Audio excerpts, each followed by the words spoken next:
match.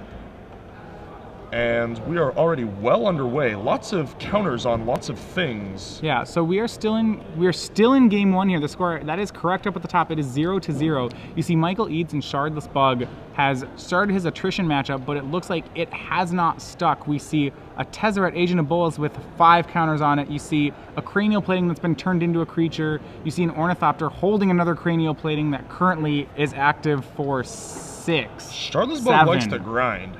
Shardless Bug likes to grind, but there are some difficult to answer threats from Affinity. You know, for example, cranial plating or Tezzeret Agent of Bolas, things that are not creatures that are also must answer cards. Absolutely. And we see Michael Eades, Ancestral ticking down, gonna draw 3. Does have a couple of artifact creatures of his own in the form of Shardless Agent and Baleful Strikes. It's the robot's mirror. Someone is this does kind of look like a robot mirror right now, but the thing he's gonna have to deal with is this Tezzeret Agent of Bolas in play. Right now, Tezzeret is threatening a near lethal activation if he can -4 it. Remember, that will drain a player for twice the number of artifacts in play. There are currently 7 artifacts in play, so that is a drain of 14. That is a lot. It's a lot. It is not lethal though, as Michael Eades is at 15. That is convenient. But it looks like he doesn't have an answer for the Tezzeret right now, so 1 artifact off the top for Henry Romero will be good enough. Michael, you saw cascaded into Thoughtseize, declined to play it. Wise. And Henry's counting here. A legendary. I believe that was another Mox Opal. So he can't actually do it. He's going to go ahead and drain Michael for 14. That will not kill him, but it will leave him at 1. Henry goes up to 28. Might as well turn off the Force of Wills and fetch lands. Now he just has to find 1 more damage. He has, it looks like he's good on board. He has 3 attackers to 2 blockers. There you go. And that will be good enough. So game 1 goes to Henry Romero. Memnite pokes. Yeah, Memnite, the lethal attacker. Yes, what a monster. Yeah, I think one of the things that really pushed Affinity is access to sort of those resilient threats that you were just talking about. This version is playing Tezzeret, but there were other versions that played Etched Champion, which was another very difficult to deal with threat. And then obviously Arcbound Ravager, you kind of have to kill twice. Yeah, so usually there's Affinity has a bunch of low cards. Obviously the best cards in this deck are Arcbound Ravager and Cranial Plating. Right. But he does then, they usually have 1 large late game card, and yeah, he has opted for Tezzeret Agent of Bolas in that slot, as opposed to something like Master of Ethereum or Champion, such effects. Actually, earlier we were talking about unique ways to get rid of Bridge from Belows in game 1s. All right. I brought up a few, and we threw it to Twitter, and one of the ones that we got from Twitter that we both liked a lot. This is one of our favorite ones here. Yes. Somebody, Tezzeret activation to turn their Aether Spellbomb into a creature, then sacrifice it to draw a card. Yeah, so draw a card, get rid of your Bridge from Belows. That's a good effect. That was one of the more creative answers to that question. Yeah, that was a really good one. Another obvious one that I forgot to mention was Legend Ruling, your own creature, which actually now works even better. It used to be like you Vendilion and you have to kill both of your Vendilions. Now you can just like play your second Vendilion, you get the effect, you get the Bridge is gone, and you get to keep a Vendilion. Pretty sweet.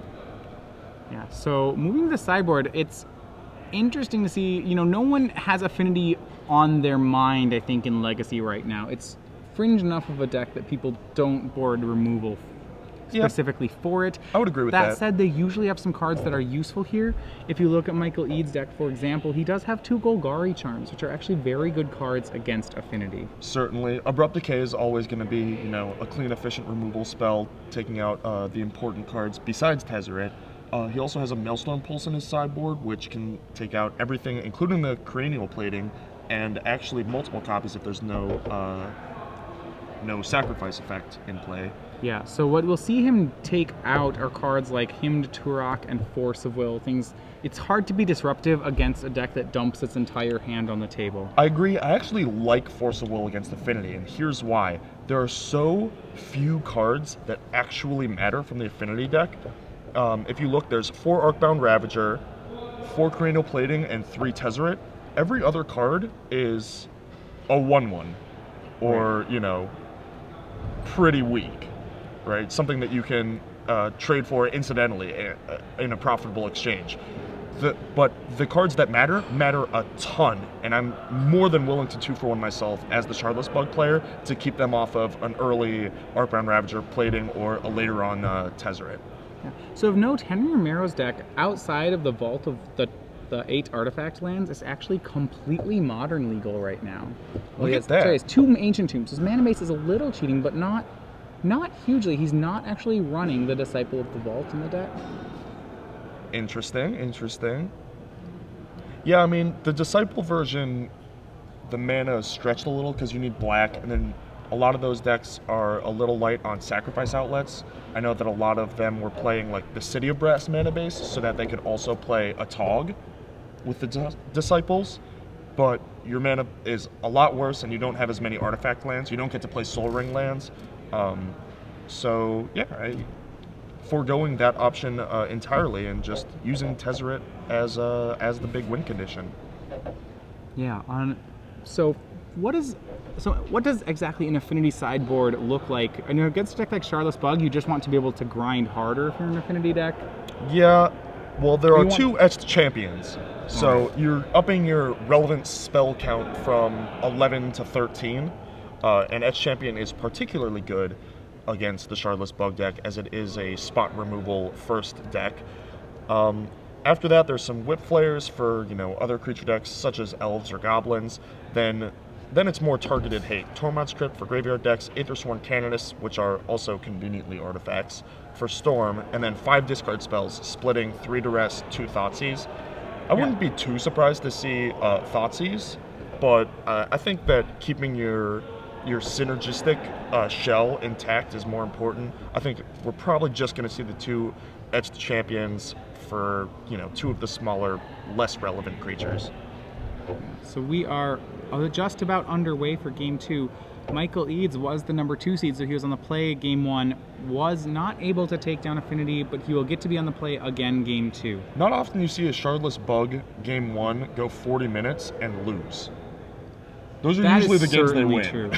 All right, season leadoff on Deathrite Shaman. Now the question is, how many cards will Henry be able to play on turn 1? Let's roll the dice. Could be anywhere from 1 to 8. Yeah, and this is definitely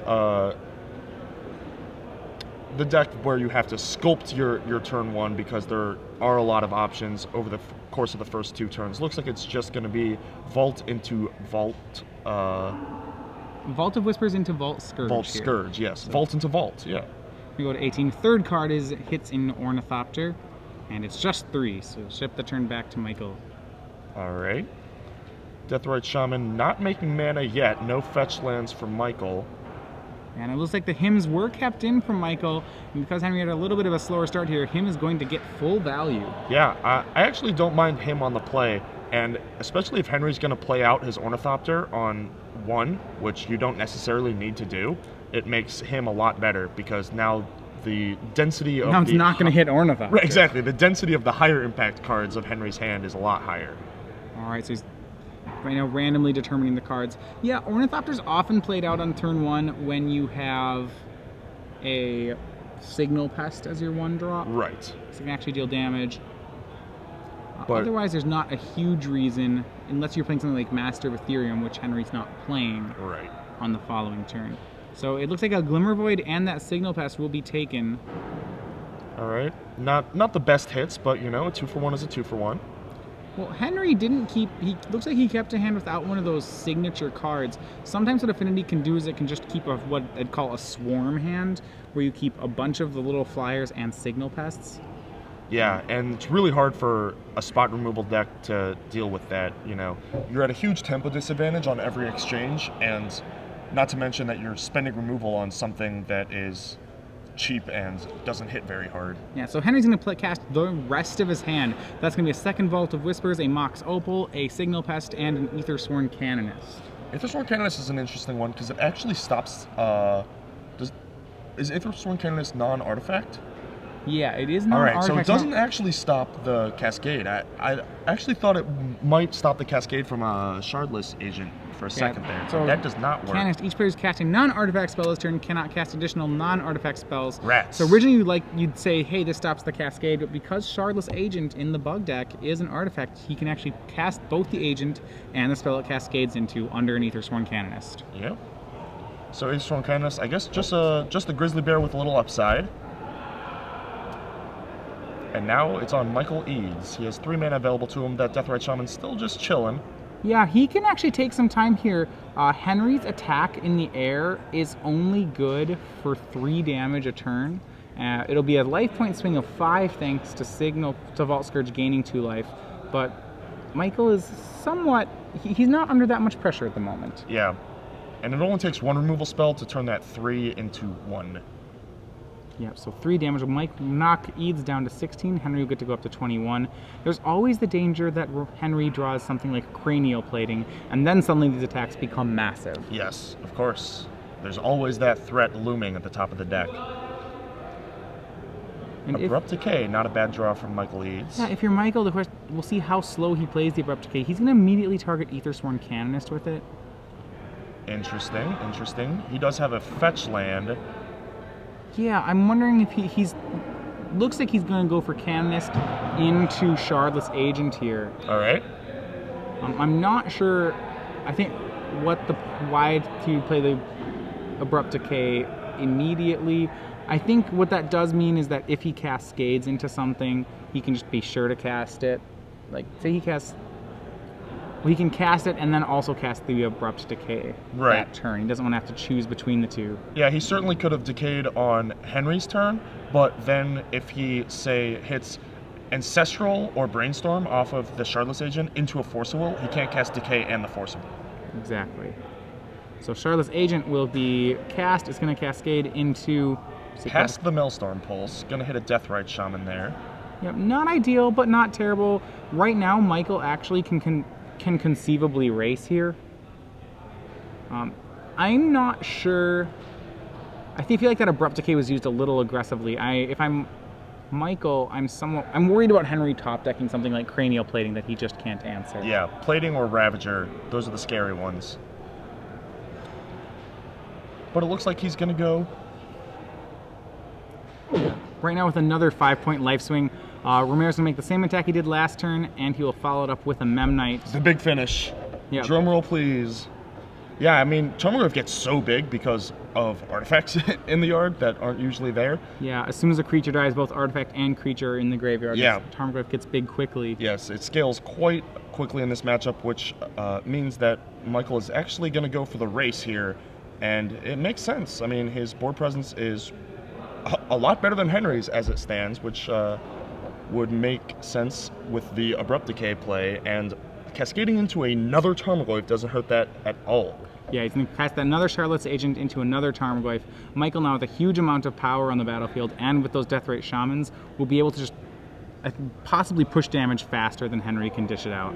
Yeah, it looks like Michael Eades doing the beatdown this round. All right, so a swing from Tarmogoyf and Shardless Agent is a swing for 7. That will put Romero down to 11, what puts Michael in the lead on the race. On end step, he has the potential to drain for 4 if he wants to get both Abrupt Decay and him to Turok. The danger with that play is that they will be shrinking his Tarmogoyfs, depending on what they take. Right, not ideal. Much more likely he's going to gain 2 life and that's it. Yep, just 2 life right now. That's the only card he can get rid of without shrinking his Tarmogoyfs. Yep. That and one of the lands. It's not often that, that the dyssynergy between Deathrite and Tarmogoyf comes up in Legacy, but here we see it, yeah, in the form of the Deathrites not being able to use its drain ability. And now we are on Henry's main phase, thinking about his card drawn for the turn, how he wants to attack. Yeah, and so he's just going to swing the Signal Pest and Vault Scourge. He's leaving back as many blockers as possible. He wants to make sure he swings the Vault Scourge so that he can gain life. Yep. But his draw there was Seat of the Synod, so just another land. It's no help at the moment. Yep, Ornithopter likely going to jump under the bus here. Yeah, remember that it doesn't take much for Henry to win from here. If he draws something like Arcbound Ravager, he can sack his entire board to Ravager, sack his Ravager to throw everything on Vault Scourge, and suddenly win this race. Yeah, make a giant Baneslayer Scourge. Yeah, just make a giant Lifelinker and hope it's enough. Yep. And Michael is at 9. That actually, if he makes that play next turn, it will be a swing for 9. That's convenient. Yeah. Well, Michael will try to get a little bit of a buffer. He fetched there so that he could use a Deathrite Shaman to eat the Aethersworn Canonist. Yep, gain 2. And that's probably all. Likely not going to activate the other one for fear of shrinking his Tarmogoyfs, as we said earlier. And sure enough, he untaps and draws for the turn. Miracle style. Yeah. All right. And so moving to attacks, we will see here what he swings. Team. Yeah, and it's going to be everything. He's not particularly worried about the counterattack. This is an attack for 14 unblocked, so it is a lethal attack. Some of his creatures will have to chump. From Henry's side, it's both creatures. Yep, gonna try and preserve his life total a little, give himself a little more time to draw out of it. I would be pretty shocked if that Ancestral got to come off of suspend. He has to double block there, because if he doesn't, Michael could immediately exile both Hinder Turok and Abrupt Decay for the remaining 4 points. Aha. And the top deck finally is hit of Cranial Plating for Romero, but will it be enough? Well, his artifact count is now at 7, so this is an 8-point life-linking swing. Yeah, so a life swing of 16. Which will put him to 15 with 1 blocker. This is actually this could be a 1 race. Yeah, this could be a race in Henry's favor. She's going to go ahead and swing the Vault Scourge. Cranial Plating, probably the best card in the Affinity deck. I would say, by a fair margin. Yeah, if they would play 9 of these if they could, maybe even more. It makes all of your terrible little dorks into huge, massive threats. So right now, that Cranial Plating, with a count of 7, is turning the 1/1 lifelink Vault Scourge into a 8/1 lifelink Vault Scourge. You can actually move the plating over to the Signal Pest and use it to trade with a Tarmogoyf. Yeah, so that'll put Henry up to 17, Michael down to 3. Will Michael be able to put together a lethal swing here is the question. He does not have the cards in play to do it just now. And he does not have any removal spells. So he's going to try to gain life. It looks like he's exiling 2 of Henry's creatures. That will put Michael up to 7. Yep. He's just trying to buy himself enough time. With these life triggers, he can actually bring himself to 9, so he can buy himself another turn, which may be enough. Yeah. Plating not being moved to trade with Tarmogoyf. On one hand, Tarmogoyf is likely going to get another attack, but on the other hand, it's 1 less creature in the graveyard for Michael Eades to gain 2 life from. Yeah, so Henry possibly just wanting to draw the chump, hoping to draw another chump blocker here. Yep, rather than trade and give Michael another full turn off of the life. So 1 card in hand for Michael Eades. We are not sure what it is. We'll find out here. And the draw for Henry is a Tezzeret, Agent of Bolas. Another pretty heavy hitter. It's good here. It's a little late. We'll see what kind of value he can get out of it. You can pay 2 life with Ancient Tomb to make a 5/5 blocker. Yeah, he's actually tapping all his... He's not on that line. He's tapping his lands here to stop that from happening. All right. All right, Tezzeret. Just going to try and draw a card. He's going to make Vault Scourge a 5/5, and that actually is a lethal swing.